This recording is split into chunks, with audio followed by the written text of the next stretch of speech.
जय श्री राम। श्री रामचरितमानस अयोध्या कांड। लक्ष्मण जी वहां गए जहां श्री जानकी नाथ जी थे और प्रिय का साथ पाकर बड़े ही प्रसन्न हुए।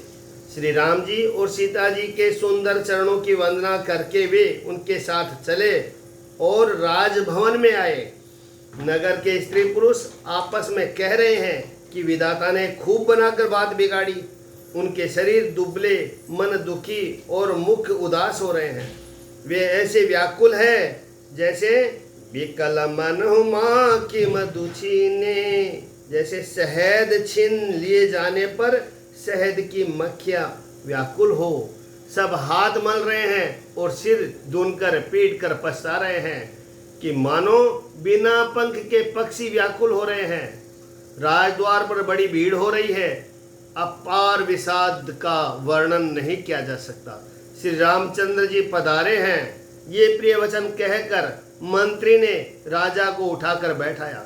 सीता सहित दोनों पुत्रों को वन के लिए तैयार देखकर राजा बहुत व्याकुल हुए। सीता सहित दोनों सुंदर पुत्रों को देख देख कर राजा अकुलाते हैं और स्नेहवश बारंबार उन्हें हृदय से लगा लेते हैं। राजा व्याकुल है, बोल नहीं सकते। हृदय में शोक से उत्पन्न हुआ भयानक संताप है। तब रघुकुल के वीर श्री रामचंद्र जी ने अत्यंत प्रेम से चरणों में सिर नवाकर उठकर विदा मांगी। पितु अशीष आय सुमोहि दीजे, हरस समय विषमो कत कीजे। हे पिताजी, मुझे आशीर्वाद और आज्ञा दीजिए। हर्ष के समय आप शोक क्यों कर रहे हैं? हे तात, प्रिय के प्रेमवश प्रमाद कर्तव्य कर्म में त्रुटि करने से जगत में यश जाता रहेगा और निंदा होगी। यह सुनकर स्नेहवश राजा ने उठकर श्री रघुनाथ जी की बाह पकड़कर उन्हें बैठा लिया और कहा, सुनो तात तुम कहो मुनि कहीं, राम चराचर नायक अहीं। हे तात सुनो, तुम्हारे लिए मुनि लोग कहते हैं कि श्री राम चराचर के स्वामी है। शुभ अरु अशुभ कर्म नुहारी, ईसु देय फलु हृदय विचारी।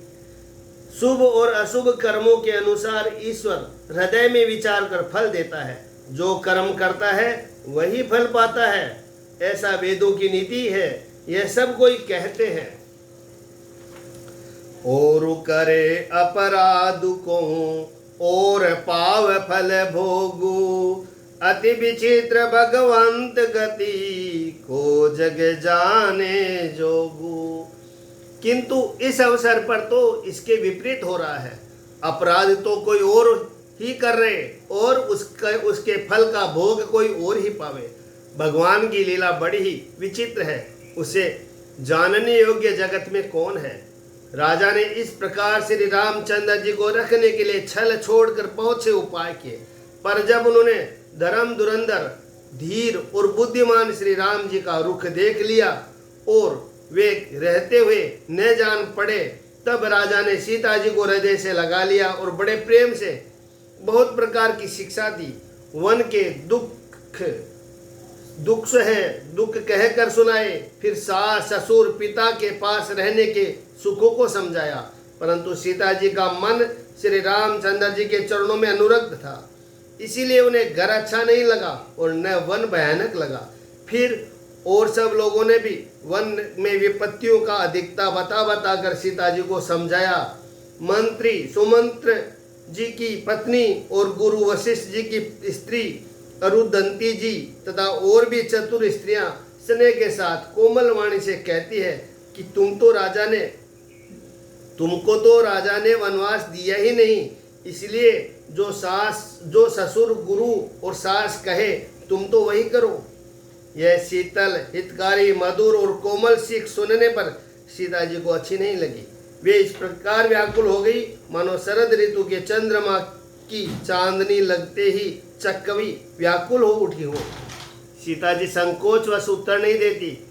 इन बातों को सुनकर कैकेयी तमक कर उठी।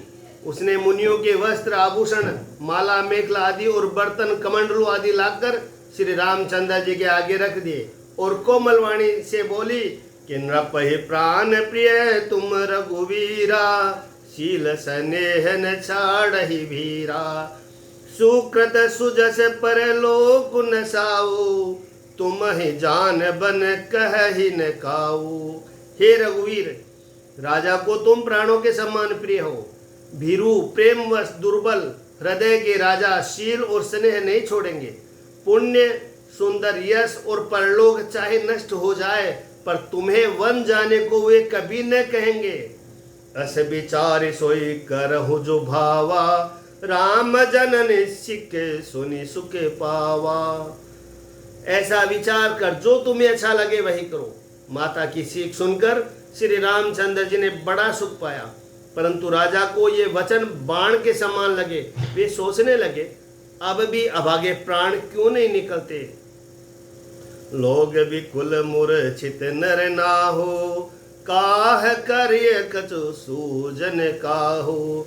राम तुरत मुनि बेसु बनाई, चले जनक जननी सिरुनाई। राजा मूर्छित हो गए, लोग व्याकुल है, किसी को कुछ सूझ नहीं पड़ता कि क्या करे।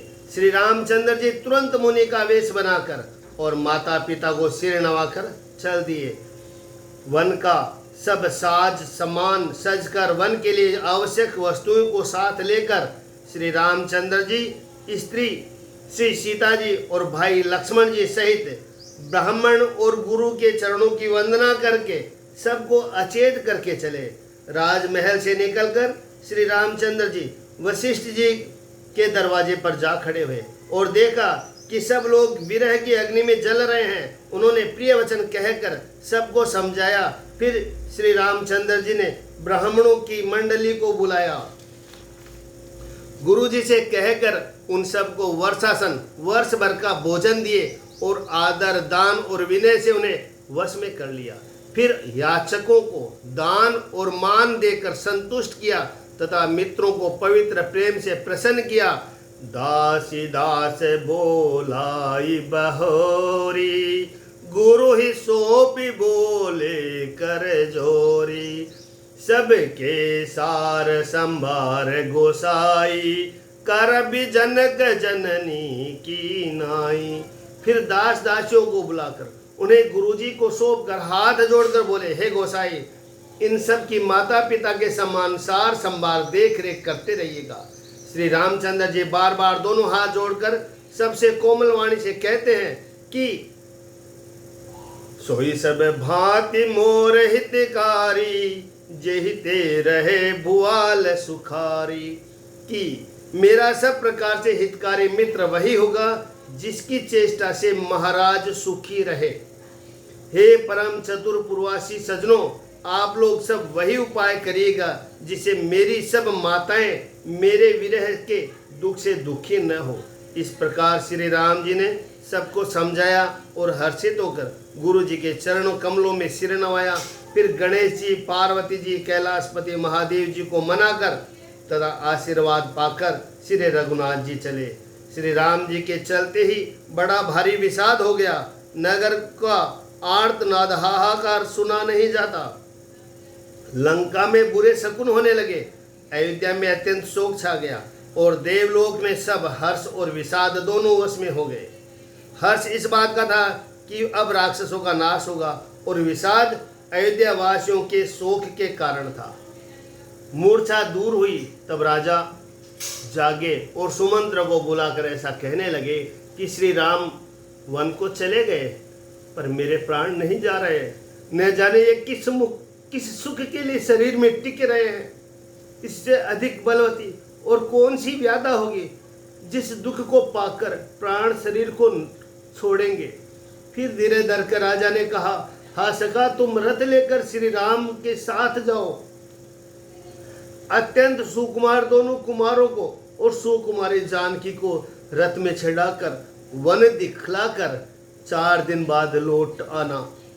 यदि धैर्यवान दोनों भाई न लौटे, क्योंकि श्री रघुनाथ जी प्रण के सच्चे और दृढ़ता से नियम का पालन करने वाले हैं, तो तुम हाथ जोड़कर विनती करना कि हे प्रभु, जनक कुमारी सीता जी को तो लौटा दीजिए।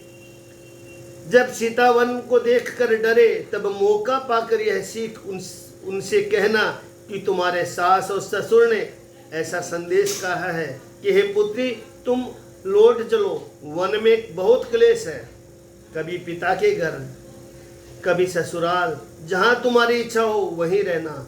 इस प्रकार तुम बहुत से उपाय करना, यदि सीता जी लौट आई तो मेरे प्राणों को सहारा हो जाएगा। नाहिद मोर मरुन परिणामा, कछुन बसाई भय विधि बामा। नहीं तो अंत में मेरा मरण ही होगा, विधाता के विपरीत होने पर कुछ वश नहीं चलता।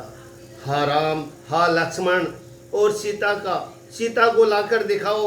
ऐसा कहकर राजा मूर्छित होकर पृथ्वी पर गिर पड़े। सुमंत्र जी राजा को आज्ञा पाकर सिर नवाकर बहुत जल्दी रथ जुड़वा कर वहां गए जहां नगर के बाहर सीता जी सहित दोनों भाई थे। जय सिया राम।